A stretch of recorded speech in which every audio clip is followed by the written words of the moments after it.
اسے ہمیں سمجھنا، پڑھنا اور تزکیے اور حکمت کے جتنے بھی اعمال انجام دیے جا چکے ہیں اس کتاب کے ذریعے سے ہمیں ان تمام چیزوں کو حاصل کرنا بھی ہماری انفرادی ضرورت بھی ہے، اور انفرادی ایک ہماری اللہ کا حکم بھی ہے جس پہ عمل کرنا چاہیے۔ اور اگر ایسا نہیں کرتے ہیں تو ظاہر سی بات ہے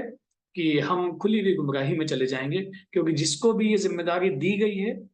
اور وہ اس ذمہ داری سے انحراف کرتا ہے تو گویا کہ وہ ہدایت کو چھوڑ کر ضلالت کے راستے پہ، گمراہی کے راستے پر چلا جاتا ہے۔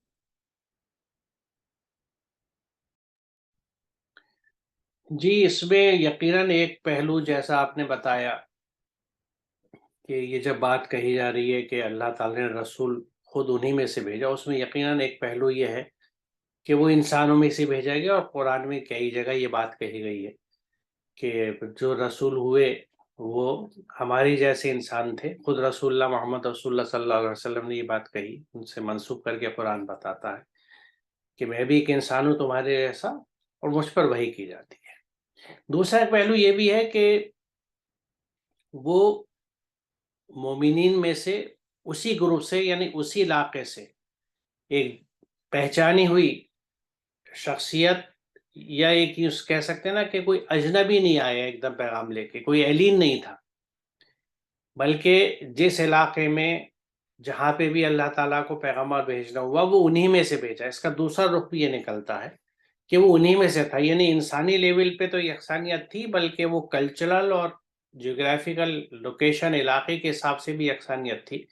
کہ ان میں سے آیا، اگر عرب میں آیا تو عربوں میں سے ہی تھا۔ تو یہ دوسرا رخ بھی ہے جس ہمیں ذہن میں رکھنا ہے۔ اور وہ کا کام کیا ہے کہ اللہ کی آیت پڑھ کر سناتا ہے، ان کا تزکیہ کرتا ہے۔ تو اللہ کا جو پیغام ہے، رسول اس کو لے کے آتے ہیں، اس کو پہنچاتے ہیں، اور اس کے بعد اس پیغام کی مدد سے، کیونکہ آگے جو یہ بات کہی گئی ہے کہ اور انہیں کتاب و حکمت، الکتاب والحکمہ جو ہے، تو اس میں ایک بات یہ سمجھنے کی ہے کہ یہ واو جو ہے یہ تفسیری ہے، یعنی یہ یعنی کے معنی میں استعمال ہوگا، کیونکہ کتاب اور حکمت دو الگ الگ چیزیں نہیں ہیں۔ کتاب یعنی حکمت، جو حکمت ہے، جو دانائی ہے، دانائی کی باتیں وہ اسی کتاب سے آتی ہیں اور اسی سے رسول سمجھاتا ہے۔ اسی طرح جس طرح دیکھیں یہاں پہ ان کانوں والی بات میں ہم نے لکھا ہے اگرچہ وہ اس سے قبل گمراہی میں تھے، تو یہ واو جو ہے اس کو بھی ہم نے حالانکہ اگرچہ کے لیے استعمال کیا ہے۔ یہ بات میں اس لیے وضاحت کر رہا ہوں کہ ہلکی سی سطحی قسم کی عربی کی معلومات رکھنے والا واو کو صرف اینڈ کے مطلب میں استعمال کرتا ہے، کہ واو کا مفہوم صرف اینڈ ہے، یعنی اور، جس کو ہم اردو میں وا کہتے ہیں۔ اردو کا وا یا اور جو ہے وہ صرف ایک اور محدود معنی رکھتا ہے، ٹارگیٹڈ میننگ ہے، اسپیسیفک۔ عربی میں واو جو ہے اس کے بہت سارے معنی ہیں، اور وہ محل وقوع اور استعمال کی نوعیت کے حساب سے طے ہوتے ہیں، لٹریچر میں بھی، لغات میں بھی۔ تو یہاں اسے ذہن میں رکھنا چاہیے کہ جو حکمت ہے وہ کتاب میں ہے، جو دانائی ہے کتاب میں ہے، کیونکہ اگر یہ الگ کوئی چیز ہے تو کتاب سے ہٹ کے کوئی دوسری ہدایت ہمارے سامنے آنے لگتی ہے، جس میں پھر جھول کا اور بھٹکنے کا اندیشہ زیادہ ہوتا ہے۔ اسی حکمت اور دانائی کی بات ہے جو کتاب لے کے آئی، جو کتاب میں دی اللہ تعالیٰ نے، جو اللہ کی طرف سے آئی، اللہ کی الکتاب سے آئی، جو اللہ نے نازل کری۔ تو جب یہ کہا جاتا ہے کہ اتبعوا ما انزل الیکم من ربکم، جو تمہاری رب کی طرف سے نازل کیا گیا ہے اس کی اتباع کرو، تو جو نازل کیا گیا ہے کلام، جو کتاب نازل کی گئی ہے، ساری دانائی کی باتیں اسی میں ہے، ساری حکمت اسی میں ہے، اسی کو رسول سمجھاتا ہے اور اسی پہ عمل کر کے دکھاتا ہے۔ یہ سمپل پروسیس ہے، اور یعنی جب سے انسان زمین پہ آیا، جب سے پروسیس جاری ہے، جب جب رسول آئے اور اپنی کتابیں لے کے آئے۔ اب اس میں جو آگے کی ایک بات ہے کہ اگرچہ وہ اس سے قبل کھلی گمراہی میں تھے، اب یہاں دیکھیے اوپر بھی انہی لوگوں کا ذکر ہے۔ جب یہ بات کہی جا رہی ہے کہ جب اس نے ان میں خود انہی میں سے ایک رسول بھیجا، مومنین پہ کرم کیا، جب ان میں انہی میں سے ایک رسول بھیجا، تو یعنی اسی گروپ میں مومنین بھی ہیں۔ اگلے حصے میں کہا جا رہا ہے اگرچہ وہ اس سے قبل، یہاں پہ بھی وہ کا ذکر ہے، یعنی اسی گروپ کو ریفر کیا جا رہا ہے کہ یعنی اسی گروپ میں مومنین بھی ہیں اور اسی گروپ میں گمراہی کے شکار لوگ بھی ہیں۔ اب یہ گمراہی جیسے یہاں ہم دیکھ بھی رہے ہیں کہ لفی ضلال مبین، تو یہ ضلالین جو بات ہے یہ گمراہی ایک طرح سے بالکل اندھیرے یا تاریکی مانیں گے،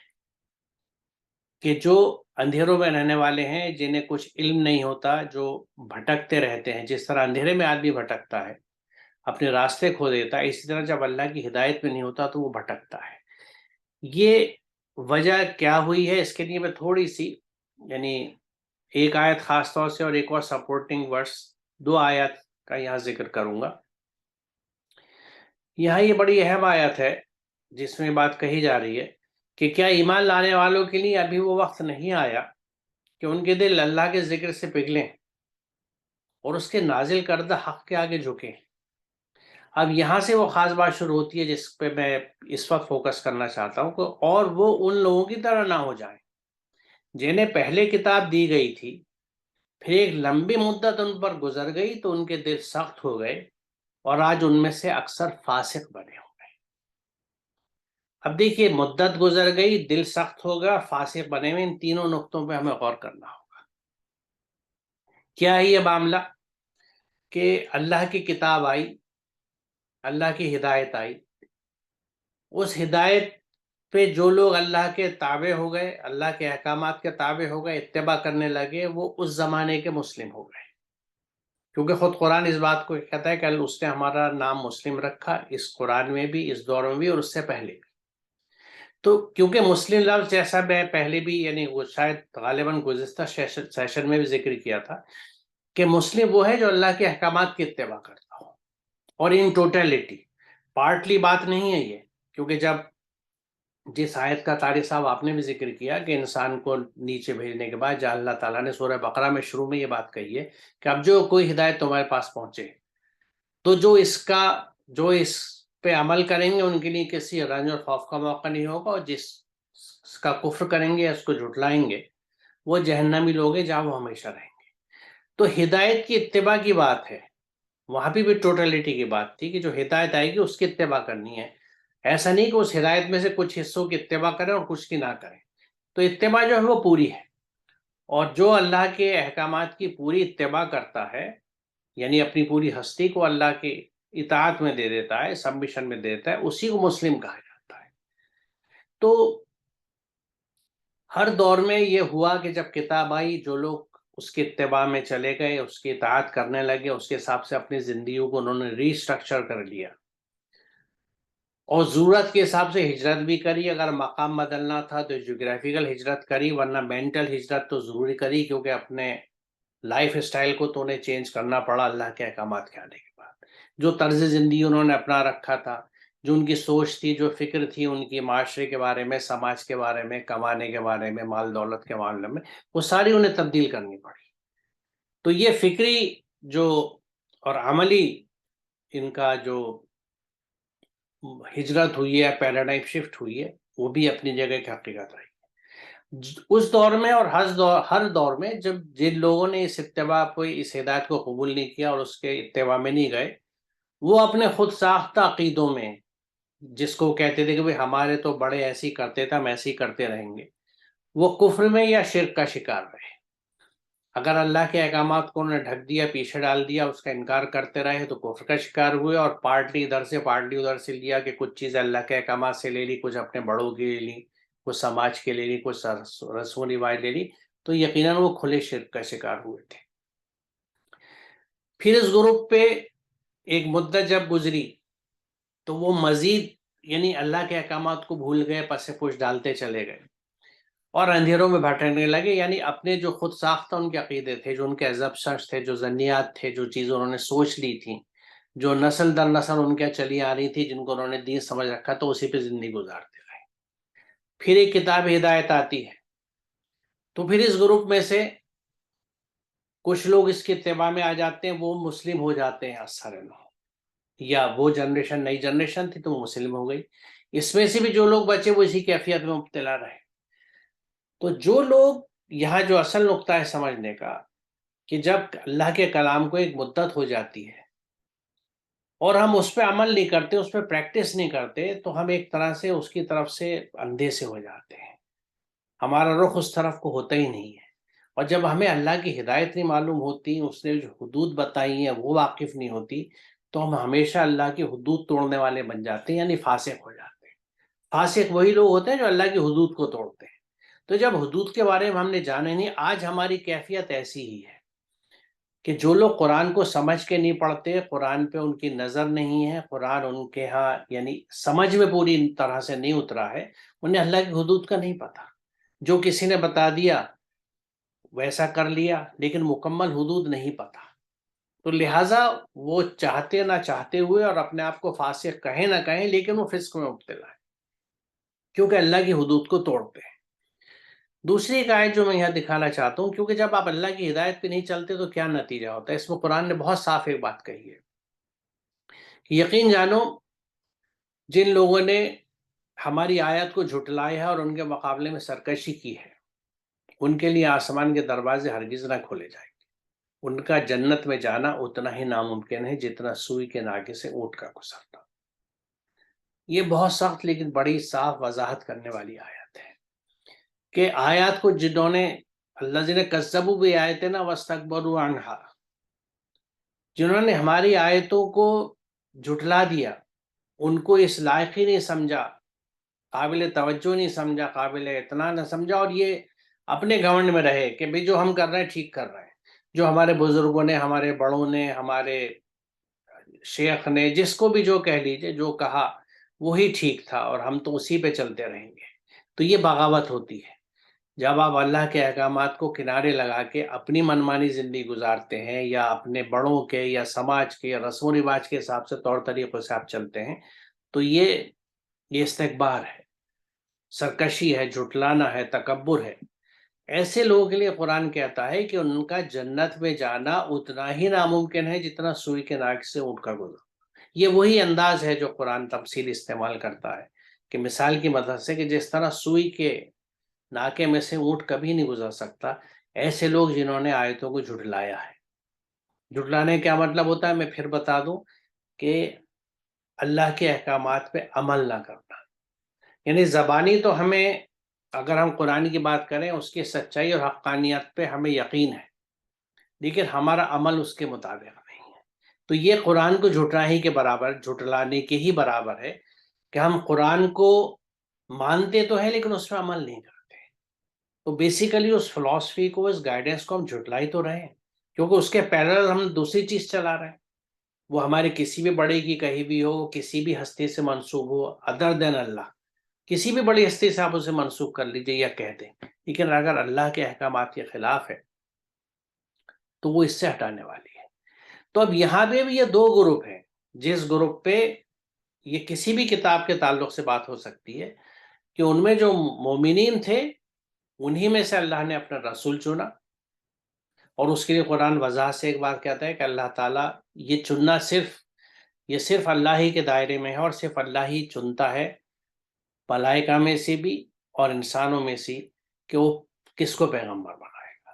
اور اس کی وجوہاتیں جو خالق ہی جانتا ہے، رب عظیم ہی جانتا ہے، لیکن وہ چنتا ہے۔ یہ قرآن نے وضاحت سے کہی ہے کہ اس کے لیے کچھ ایسا نہیں ہوتا کہ کوئی آدمی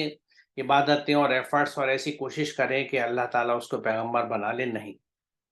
وہ تقوی کے راستے پہ جتنا چاہے آگے جا سکتا ہے، جتنے اللہ کے احکامات پہ عمل کرے گا، لیکن پیغمبر کسے بنائے گا، وہ یہ ملائکہ میں سے بھی اور انسانوں میں سے، یہ قرآن ہی بتاتا ہے کہ یہ کام اللہ کا ہے، وہ چنتا ہے۔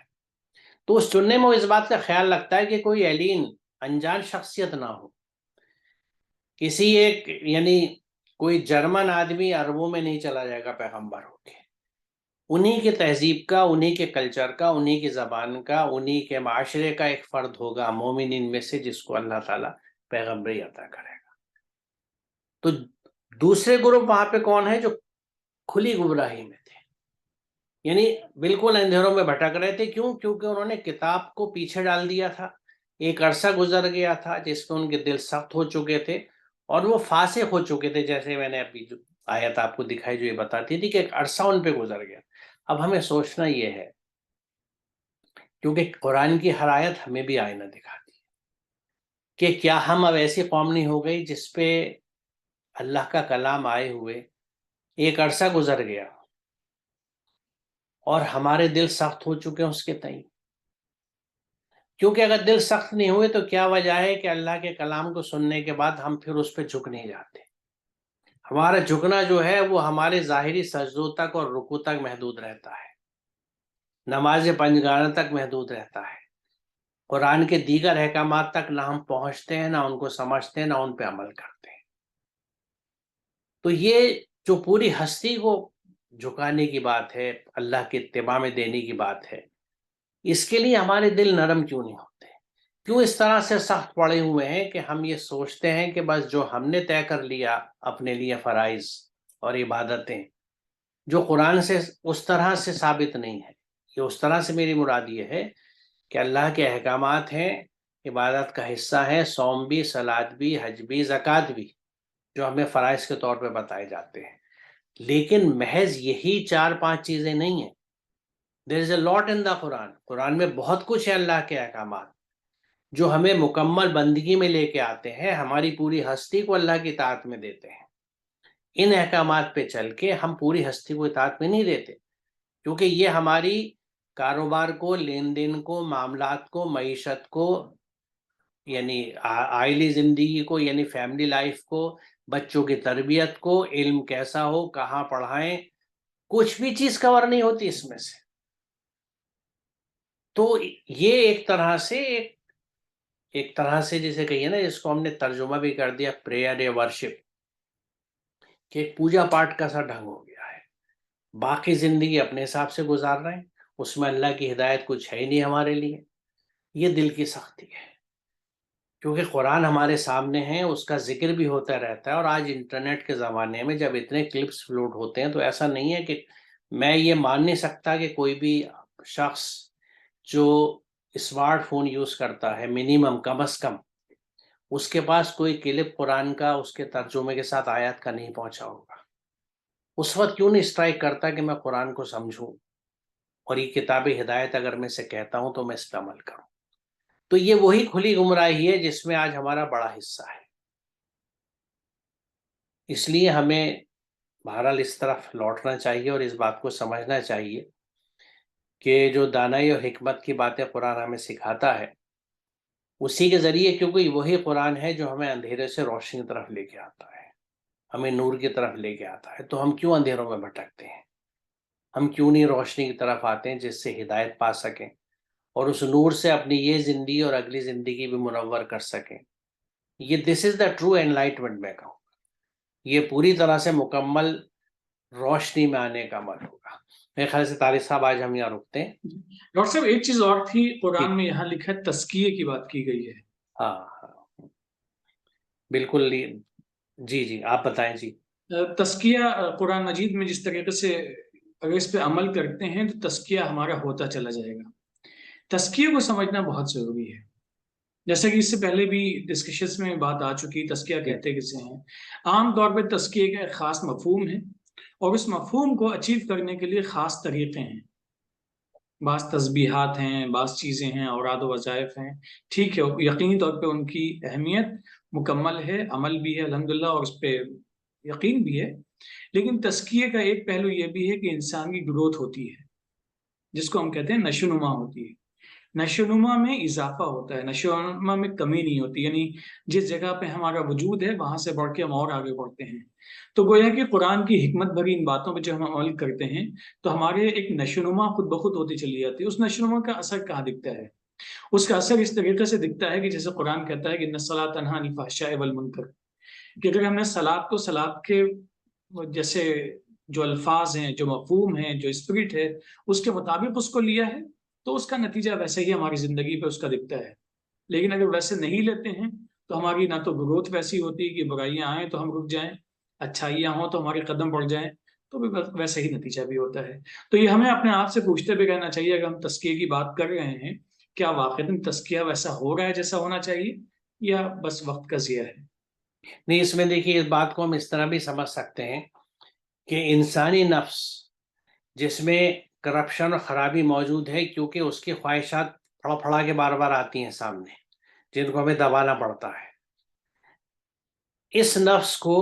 جو پہلی یعنی خواہش یا وسوسے میں بھاگ کے جاتا اس طرف، ہم اسے لگام کھینچ کے واپس کھینچ کے لاتے ہیں اس کے دائرے کے اندر. اس کیفیت کو جب قلب سلیم میں ہم بدل پاتے ہیں تو یہ پورا پروسیس جو ہے یہ تزکیے کا ہے. یہ گروتھ ہے، ڈیزائریبل گروتھ، کہ ہم نے اپنے قلب کو مطیع بنا دیا اللہ کا، صرف اس کے احکامات پہ ریسپونڈ کرتا ہے، شیطانی وسوسوں پہ، خواہشات پہ نہیں ریسپونڈ کرتا. اور یہی لوگ فلاح پاتے ہیں، جیسا قرآن کہتا ہے کہ قد افلح من زکاہا. تو یہ تزکیہ بیسیکلی جو ہے یہ اپنی شخصیت کا، اپنے نفس کی بڑھوار و گروتھ ہے. اور اس کے لیے کیونکہ قرآن نے ایمان کے ساتھ عمل صالح جوڑا ہے، اور عمل کے حساب سے انسان کے درجات قرآن بتاتا ہے، تو لہٰذا بنا عمل کے یہ حاصل نہیں ہوتا. تزکیہ نفس جو ہے یہ محض ذکری اذکار سے، جیسا آپ نے کہا ان کا رول ہے، یقیناً ہوگا، لیکن اصل چیز جو ہے وہ ہے عمل. عمل صالح کر کے ہمارے قلب کی وہ گروتھ ہوتی ہے کہ وہ قلب سلیم بنتا ہے. کیونکہ آپ جب تک اپنا من پسند مال، اپنی چیزیں دوسروں پہ خرچ نہیں کریں گے، ان کی خدمت نہیں کریں گے، ان کے ساتھ اچھا رویہ نہیں کریں گے، ان کو دیں گے نہیں، یعنی جو احکامات ہیں قرآن کے وحسنوں سے متعلق، ایتاء ذی القربیٰ سے متعلق، اچھے بولنے سے متعلق، برائی کا جواب اچھائی سے دینے، یہ سب عمل کو پکارتے ہیں،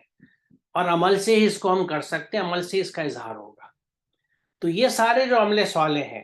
جو اللہ کے احکامات کی اتباع میں ہم کرتے ہیں، یہ گروتھ کراتے ہیں ہمارے نفس کی،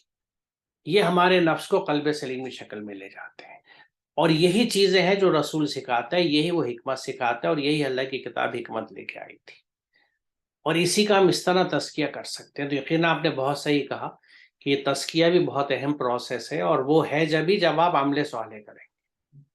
محض ایمان سے، محض سوچ سے، محض ذکر سے بات نہیں بنتی جب تک کہ عمل صالح نہیں. اس کی اہمیت اپنی جگہ ہے، لیکن عمل صالح کو ریپلیس نہیں کر سکتا.